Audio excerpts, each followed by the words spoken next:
Welcome to a tourism podcast where we'll be talking about the Republic of South Africa.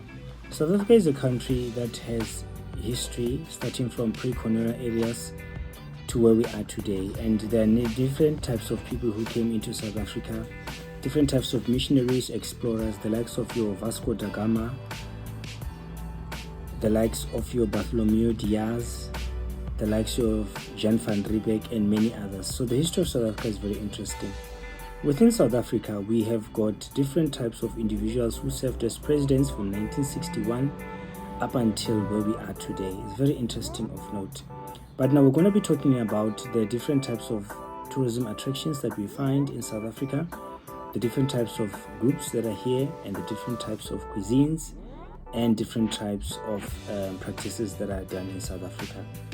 In South Africa, we used to have a system where the territories were divided according to colonies. We had your Transvaal, we had your Natal, we had your Cape colony before we had the different types of provinces. Presently, we've got different types of provinces: Limpopo, Gauteng, Northwest, Eastern Cape, KwaZulu-Natal, West, Northern Cape, Northwest, Orange Free State. The list is on. Different types of language groups that are spoken here: Sepedi, Sesotho, Setswana, Sexhosa, Sizulu, Sindebele, Siswati, English, Afrikaans, So we've got also the group of the Khoisan that also inhabited South Africa as well. Now we've got different types of cultural groups that we're going to be talking about here in South Africa. In South Africa, we've got the Pedi group. The Pedi group can be found in the province of Limpopo. This also includes individuals also in Venda, the Venda group, which can be also found in the province of Limpopo. We have got the Tsonga group as well, that also form part and parcel of this unique group in Limpopo, and the Northern Ndebele group that also form part and parcel of being in Limpopo. And then in South Africa, as other provinces going down, we also have got the Northwest. We will say the Botswana group are also there. It's a cultural group of individuals. We also have got the Zulu group, AmaZulu, who are also divided in different types of clans: the Usuthu, the Uzulu, the Sitholes, the Qeles, the Dlaminis, and Mthethwa tribe. So it's a vast range of Zulus. Then we've got the Xhosas, the Bonvana, the Mpondomise, the Pondo, the Fingo. So also the cultural groups are all diverse. We also have got the English group. The English group are immigrants from Britain. They also form part and parcel of South Africa.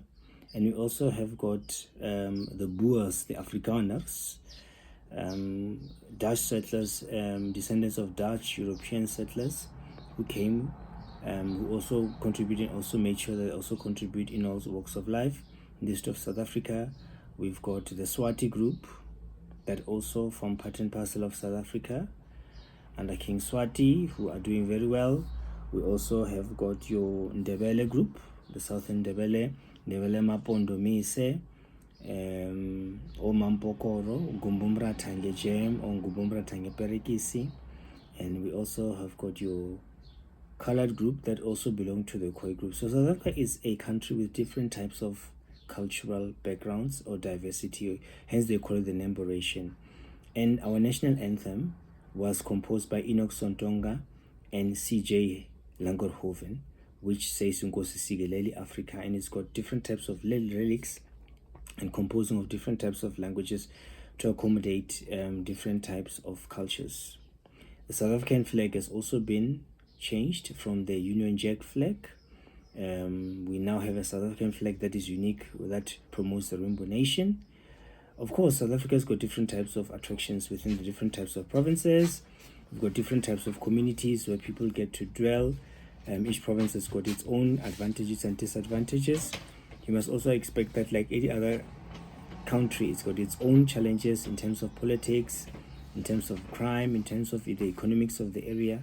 But so far so good. South Africa is doing very well, and this is one of the countries that hosted the 2010 FIFA World Cup, and we also with a constitution that is unique in that regard. So The tourism industry of South Africa is a unique industry where it allows people from different walks of life. People come into South Africa so that they can be able to learn the history of South Africa, more especially about the politics of South Africa, where you get to know how the June 16, 1976 came to being, and the challenges that the people had to face in South Africa, and how South Africa transitioned from the colonial era to where it is today. So it's interesting of note because that history is embodied and it is put together, and people can be able to relate and learn about all these types of groups. We also have got the Indian groups or indentured Indians. These groups of the Indians are your Hindu, Tamil, Telugu, Gujarati, Urdu, and Arabic groups that also form part and parcel of South Africa. So hence I say we are a multinational country. We're talking about all these attractions coming together and all people forming part and parcel of being in this multi-diverse South Africa. Of course, the history of South Africa will also be explained in our other videos of what is it actually that transpired, how we first came to have diamonds, how we first came to have gold, how we came to have other minerals and other attractions of note that we also find in terms of tourism in South Africa. Our beaches of note, our other attractions are kings who served in the past, the likes of King Shaka, King Sekhukhune, King Mosheshwe, and many others, which are also going to be featured in this video.